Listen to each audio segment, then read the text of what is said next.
It gives the president discretion to decide how many National Guard should be called into service. If one of the exigencies exists, it does not give the president to decide whether an exigency exists in the first place. Okay, so who does? You do? The judges? They have no idea what resources had to be pulled from the executive branch or what's happening from Trump's perspective. They just say from their perspective, it's not that big of a deal. So he can't deploy what he's statutorily entitled to deploy. And they're going to lecture us about democratic ideals. How about the democratic ideals for those American people who were sitting in their car waiting to go hang out with their family and now they're all dead? Major legal victory for President Trump. Mike Davis, you know who he is. He's over with the Article 3 project and an attorney over there. He is celebrating something that we've been celebrating here. Ninth Circuit victories. Been talking about a lot of them this week because Trump just won in Oregon, in Portland, Oregon. Had already beaten Gavin before, and then Gavin said, well, I don't really like that decision. And so the Court of Appeals in the Ninth Circuit, when we beat the pants off Gavin, they came back down with a 3-judge panel, and they said, oh, well, you know, this is why we think this is the right outcome. Then Gavin took this puppy up and he said, well, I want to appeal. I want a full vote of the full Ninth Circuit Court of Appeals. So all of them can come and weigh in on this. And if we get a certain number of votes, we get past the point and they'll rehear the case. Okay, so actually all of the judges will come in and vote. They'll say the full panel wants to give it a second chance. And we were trying to understand exactly what the breakdown was, what kind of votes are needed. And so Roger Parloff, who does a lot of legal reporting, he was talking to somebody saying an attorney actually involved in the case says they don't actually publish their vote. The statement that is signed that we're going to look at by 11 included 3 senior judges, was authored by 1. So it's not really a dissent. And that means there were only 8 of them who voted in favor of a rehearing. Okay, so the original panel said Trump wins. We want to have a second shot at this. We need 15. They only got 8. Gavin blown out because this is the law. This is the power that the president has, obviously. So we'll go into it. Now, here is the order that came down from the Ninth Circuit Court of Appeals. Gavin Newsom loses again. You can see he wanted this to go the other way, but here is what happened. Remember, when Gavin lost, there was a judge of this court. So one of the judges, and the courts of appeals are big panels, you know, they got senior judges, big chunks of people, tons of judges, obnoxious, but they're all in there having one big party. And the last time that Gavin lost, one judge just on her own, sua sponte, just, nobody even asked for it. Gavin didn't ask for it. Trump obviously didn't ask for it because he won. So some judges, I want a rehearing on this. This is atrocious. On whether to rehear this case en banc with the full panel. And so,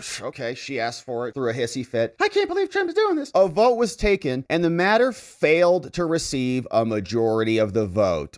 Of the non-recused active judges. They don't want it. Judge Berzon's statement about the denial and Judge Gould's dissent are also filed concurrently herewith. And so therefore, the rehearing en banc, Gavin and whiny judge, is denied. You don't get it. Thanks for playing. Now get out. So here you can see, these are the judges who join in the decision about the denial, right? The denial of the rehearing en banc. They say, you know, this case presents an issue of the gravest consequence, the peacetime deployment of military troops in American cities. And for the first time in nearly the 250-year history of this country, the president claims extraordinary unilateral power to order state troops onto the streets of select cities. Like, give me a break. The National Guard's never been deployed before in response to short-term, hyper-localized domestic protest of federal policies, which is a completely just erroneous frame. It's like, don't lecture us about 250 years. We've had the National Guard deployed all over the place, repeatedly throughout American history. We had American citizens rounded up and thrown in internment camps. So don't act like this is some novel thing because we want to stop attacks on federal agents. So dramatic. This claimed authority clashes directly with the strong resistance of American military into civil affairs, the venerable tradition of the British troops, and more. Now, critically, the authority of the president now claims in the face of that tradition that it's granted by the Constitution. They're referencing the Newsom case, saying Article 1, Section 8, Clause 15. And the idea would be that, yes, Congress has the power to make the decision to call in the National Guard, right, to deploy the militia. They've delegated that decision over to the president so that Congress doesn't have to make the decision and say, actually, we do need to deploy the National Guard to Chicago or deploy them to LA or deploy them to Portland. They don't have to have a committee hearing and sit around in a group and make that decision because it's Congress. They can't decide anything. So they just delegate the decision-making power to the president. And in doing so, they give the president major authority, broad authority to do that. It's in the statute. So they say in a series of statutes, Congress Congress has given the president limited authority, which is very broad, to exercise the authority to deploy state militias. In accord with the court's usual responsibility, the panel in this case should have considered whether the president was likely to succeed in showing that he complied with the very specific terms of authority. And absent judicial insistence that he comply with the strict statutory limits, he can extend his power. But the panel, confined to the addressing of the deployment authority, deferred to the president's own determination of the legality of his actions, because that's the power of the presidency. You don't get to second guess them. It held that courts cannot review the determination that the statutory preconditions for calling out the National Guard reflects a colorable assessment of the facts in the law within the honest range of judgment, saying that as long as the president has basically a plausible claim, as long as you can say, well, I think that there is violence happening. Say, well, I disagree with that, but you can at least make the argument and it's in the range of honest judgment. So we can't question it because we're not the president. In doing so, it invited presidents to deploy military troops in response to commonplace. These are not commonplace. They have not happened historically until Trump came in and started removing people from the country. They're not short-lived. They've been going on for months, these judges, and they're not just domestic disturbances. They're trying to burn down federal buildings, you maniacs. They say this falls to local cops. The local cops are not responding. So the framers gave the police power to the states to guarantee state security. This is essential protection, and the panel, fundamentally erroneous in my view. Here, the framers gave the police power to the states to guarantee the facets of the government. Such essential protection should not be discarded, and so it's fundamentally erroneous. On June 6, ICE conducted immigration arrests. That evening, protests against ICE operations began, and they've been ongoing for a while. 130 individuals had been detained. ICE arrested and continued to arrest a bunch of people. Over 100 people showed up in San Diego. Protesters again showed up on the same day. 300 to 400 protesters gathered at Homeland. There was another protest during which some individuals engaged in misconduct. Then the LASD, the Los Angeles sheriff, they were come in to bring control. On the evening of June 7th, the day after the protest started, then Trump issued a memo federalizing 2,000 National Guard members to come out, and they move on from the facts. Now, the Constitution, Article 1, Section 8, gives Congress a bunch of powers, and one of them is to calling forth the militia. So they don't have to sit around now because they've delegated this to the president to make a decision to call forth the militia. In 10 U.S. Code, Congress delegates part of its power to call forth the militia under certain delineated circumstances. We talked a lot about these: rebellion, failure to execute the laws of the United States. Right here again, rebellion, unable with regular force. We've seen this in the Portland case and in the Seventh Circuit case. So before the president can federalize these things, he has to do one of these. There has to be an invasion or a danger of a foreign invasion. We are invaded by foreigners. They're protesting with Mexican flags out there on the streets. They're foreign invaders on behalf of a foreign nation. Everyone with a Mexican flag or some other foreign flag is a foreign invader waving their flags around in America. A rebellion against the federal government or danger of such rebellion, which is obviously happening so that the laws of the United States cannot be properly effectuated, and a situation in which the president is unable with regular forces to execute the law, they must be present. And they say those are not met because they're substituting their judgment for the president's. So the panel, they held that courts must review the president's determination, but it must be under a highly deferential standard, reflects a colorable assessment of the facts and the law within a range of honest judgment. Now that ruling does not comport with the language, and so they're mad about that. They say, no, we get to measure what that is, and we get to define what the word rebellion means, and this is not a rebellion. They explain, generally, we have the power to do this. This is a fundamental concept. It comes from the Supreme Court. The duty of the judiciary is to determine whether the executive branches applied the statute that establishes its authority, Marbury versus Madison. If the president claims authority to act, but it's just mere individual will and authority without law, then the courts can say so. So they're just unhappy with the standard, saying the Supreme Court also recently ruled about the court's relationship in prior cases, and here the text gives no indication whatever that Congress intended to curtail ordinary judicial review. It doesn't mention judicial review. It gives the president discretion to decide how many National Guard should be called into service. If one of the exigencies exists, it does not give the president to decide whether an exigency exists in the first place. Okay, so who does? You do? The judges? It's just,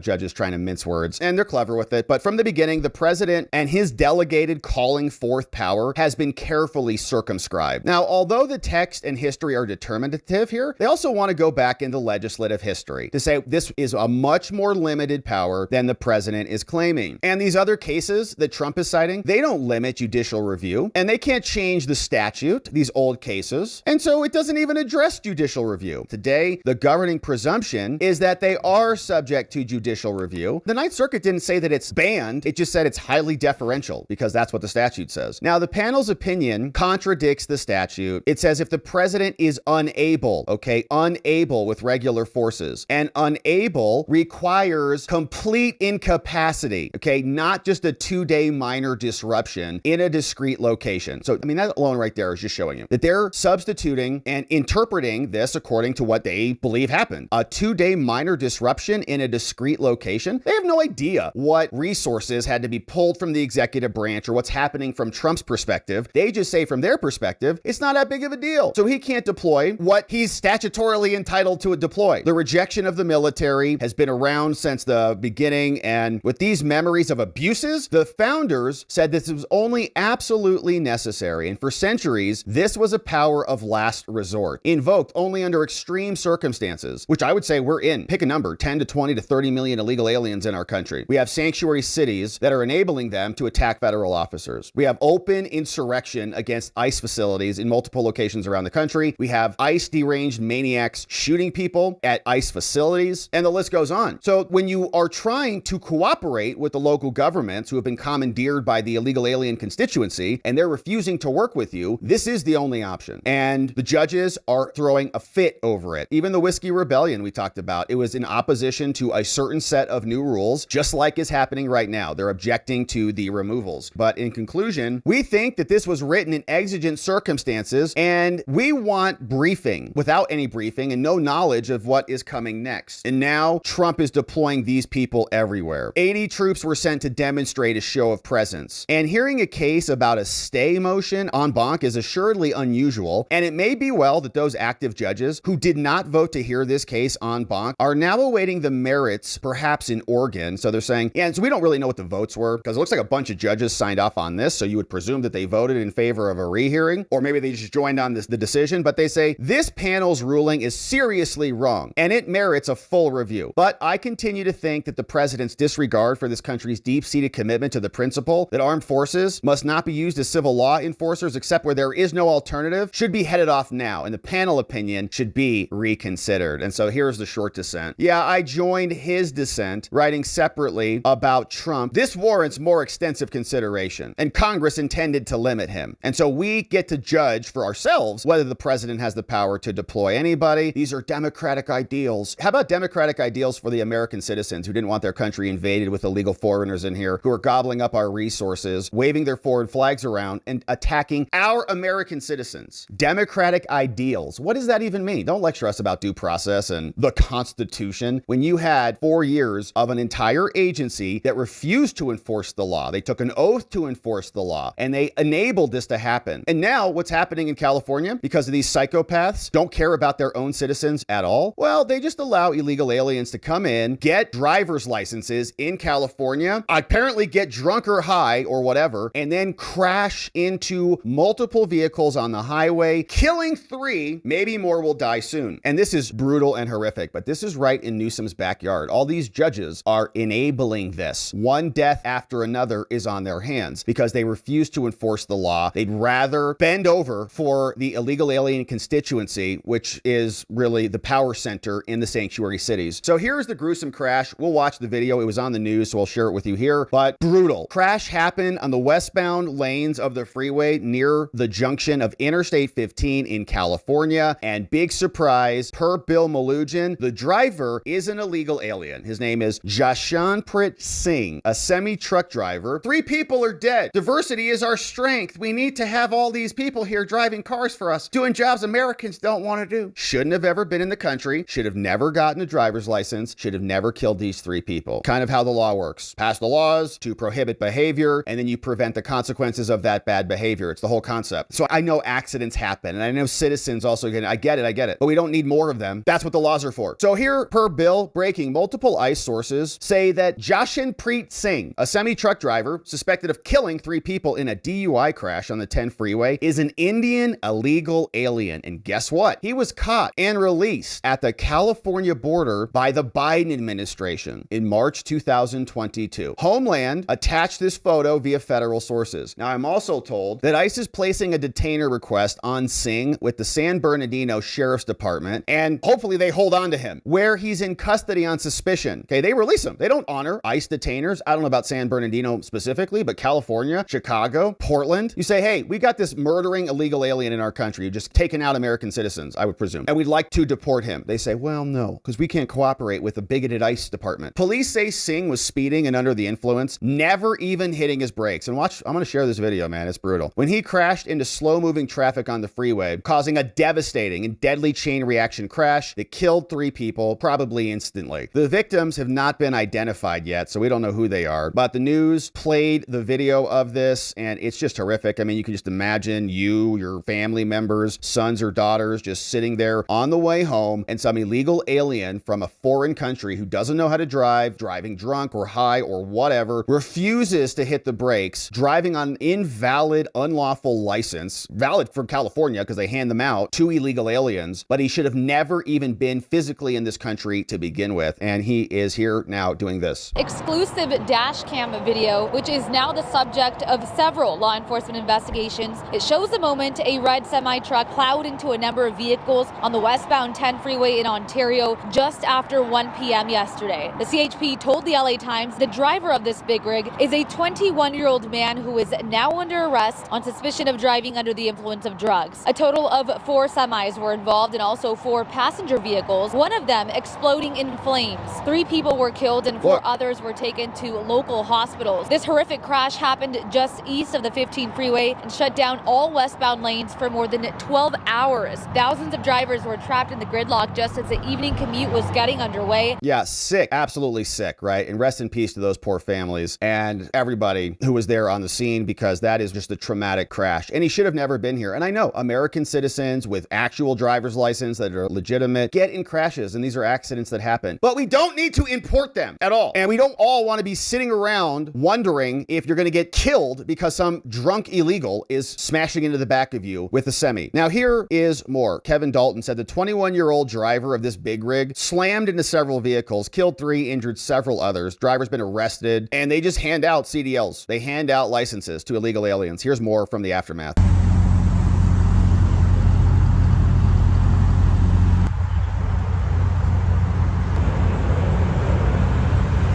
Just totally incinerated.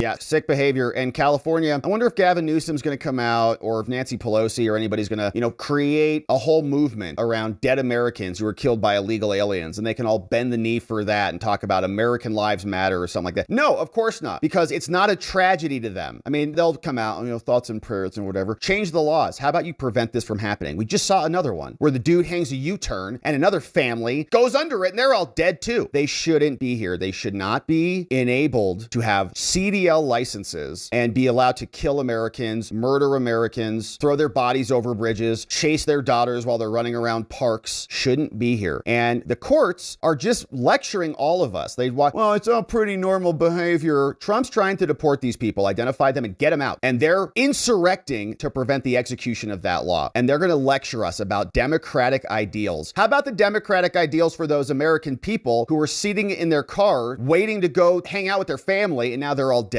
Yeah. They don't care about that. They just care about the politics, because these people are so disconnected from reality. I wonder if this happened to their families, if they would change their tunes. God forbid. I hope it doesn't. But meanwhile, they just look the other way and they lecture people like the president and us for wanting to enforce the law. This is an overstep of your lawful authority. No, it is not. There's a rebellion. There are foreign flags. The American people voted for President Trump. You're upset about it. And so now more people are dead.